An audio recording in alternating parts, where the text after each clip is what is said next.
কুষ্টিয়া জেলা আওয়ামী লীগের যুগ্ম সাধারণ সম্পাদক অ্যাডভোকেট শেখ হাসান মেহেদীকে কুষ্টিয়া পৌর গোরস্থানে সমাহিত করা হয়েছে।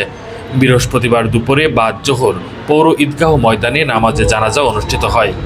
পরে পরিবার ও কুষ্টিয়া শহরের কোটপাড়া এলাকাবাসীর সিদ্ধান্তে পৌর গোরস্থানে তার দাফন সম্পন্ন হয়। এর আগে গত বুধবার 15 এপ্রিল রাত 8টা 20 মিনিটের দিকে রাজধানীর কল্যাণপুরস্থ স্পেশালাইজড হাসপাতালে চিকিৎসাধীন অবস্থায় পৃথিবীর মায়া ছেড়ে শেষ নিঃশ্বাস ত্যাগ করেন। সেখান থেকে অ্যাডভোকেট শেখ হাসান মেহেদীর মরদেহ ঢাকা মোহাম্মদপুর হুমায়ুন রোডস্থ বেলাল মসজিদের সামনে নেওয়া হয় এবং রাত 11:30টার সময় প্রথম নামাজে জানাজা অনুষ্ঠিত হয়। পরে রাতেই তার লাশ কুষ্টিয়া কোটপাড়ার উদ্দেশ্যে রওনা হয়। বৃহস্পতিবার বাদ জোহর কুষ্টিয়া পৌর ঈদগাহ মাঠে দ্বিতীয় নামাজে জানাজা শেষে পৌর গোরস্থানে দাফন সম্পন্ন হয় এবং আত্মার মাগফিরাত কামনায় দোয়া মোনাজাত অনুষ্ঠিত হয়।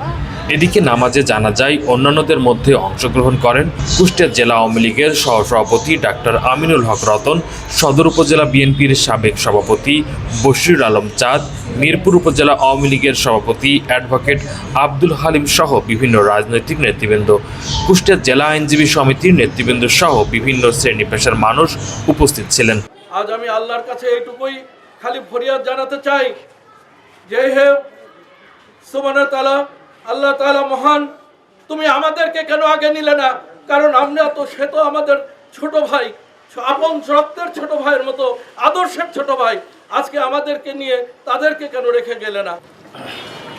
আজকে কিছুই বলার নাই, তার জান্নাত নসিব হয়।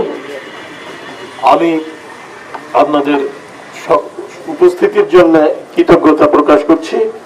হসপিটালে দেখেছি কুষ্টিয়ার মানুষ মেহেদীকে কত ভালোবাসে। এই ভালোবাসার কারণেই আমার মেহেদীকে আমি কুষ্টিয়াতে রেখে গেলাম। আপনাদের কাছে আপনারা তার জন্য দোয়া করবেন, আপনারা তার জন্য দোয়া করেন যেন আল্লাহ তাকে জান্নাত নসিব করেন। শেখ হাসান মেহেদী খুব ভালো একটা সরল মানুষ ছিল। আমি আপনাদের কাছে বলছি ভাই, আমি তার সাথে সাথে পিছিয়ে পিছিয়ে থাকতাম।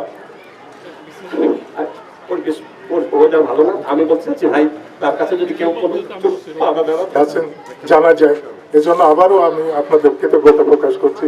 শেখ মেহেদী আসলে নিঃসন্তান, তার সন্তান নাই, কিন্তু সে নিঃস্বভাবে সকল দল মত নির্বিশেষে সবাইকে সে ভালোবাসছে, এটা আমি মনে করি তার বিশাল ক্ষমা সুন্দর দৃষ্টিতে বিষয়গুলা দেখার জন্য অনুরোধ করছে।